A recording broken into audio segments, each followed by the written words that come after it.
Guys, what time is it? That's right, it's Happy Dance time! Woo!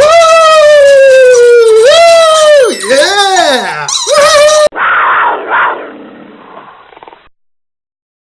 So the Florida Panthers come out with a huge road win to begin a 6-game road trip as they shut out the Buffalo Sabres 2-0. In the game, they dominated in the first, and then the two last periods, they just sat back, in my opinion. We'll get into those two periods later on, folks. So let's go ahead and dive into the first. Florida, real big key to the game, as always, with any game. Score the first goal and score it early. And that's what the Florida Panthers accomplished in this one, as they had a beautiful, beautiful goal. Bergenheim picked up the puck that Buffalo player coughed up. Barkov passed it over to Boyes for the sweet backhand and put the Panthers up 1-0. 3:29 into the first period. Then Florida got their only power play in that first period, and they ended up getting a sweet, sweet goal as Hayes shot it, and then Bukestad got the rebound and popped it into the empty net to make it 2-0 on the power play. So that was absolutely huge. But earlier in that period, Huberdeau had a golden opportunity to put the Panthers up 2-0 as he had a partial breakaway, and instead he passed it to Jokin, who then he also passed it. And when you're on a power play, when you're on a breakaway, you got to be selfish. Even if you're on a 2-on-1 or anything like that, shoot the puck, shoot it. Don't pass it up. And I think that's what Huberdeau does too much, is that he just passes it way too much. He's not selfish with the puck. He doesn't take that pass. Take that opportunity to shoot it instead. So Florida absolutely dominating that first 20 minutes, 19 shots in that first period. They had 20 all of last game against the New York Rangers. So period really was looking good. Looked like the Florida Panthers were going to have a total dominating effect against the Buffalo Sabres.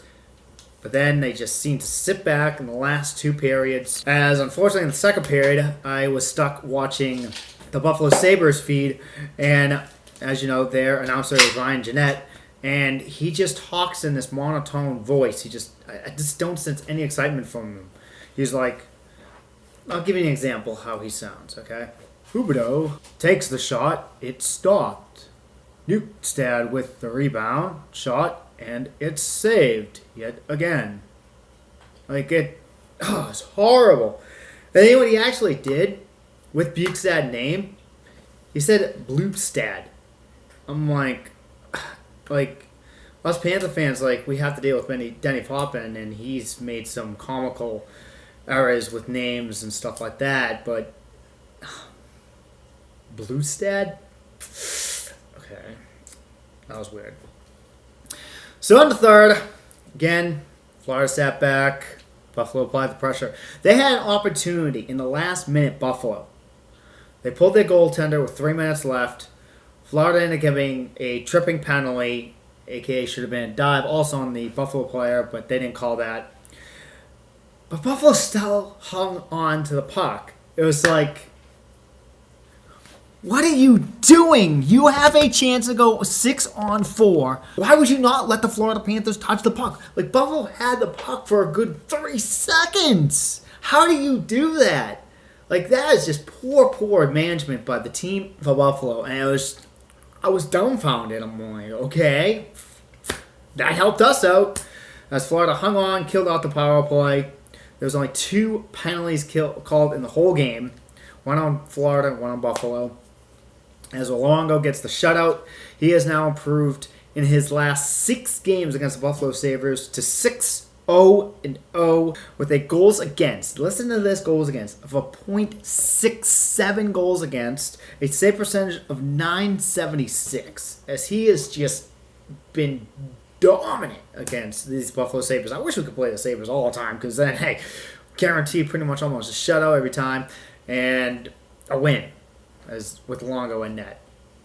And there's another interesting fact I want to point out. I noticed this earlier today, is that we do play Buffalo a lot on Fridays. And before this game, on the road, we had a record of 4-8-1-3. We're now 5-8-1-3. In the last 3 games that the Florida Panthers have played against the Buffalo Sabres, on a Friday, the Florida Panthers have shut them out all 3 times, with Longo with the shutout all 3 times. And I actually tweeted that, and the Florida Panthers site actually retweeted it, which was really cool. So, and speaking of ending the night, guys, I'm going to end this video right now. Thanks again for all your support. For watching, you like my videos, you know what to do. Hit that like button. You really like the video. Just like Ratty said, hit that subscribe button and comment down below as well. One other thing I want to point out, my good friend Chris at the Sunshine Skate is doing a great cause for Broward County Animal Shelter. I'll put the link down below so you can send a donation. I gave $25. Any amount will be great. Really help out a great cause. And I would really appreciate if you guys can even donate $5 or whatever you can do would be great. So link is down below. Please donate and have a great night.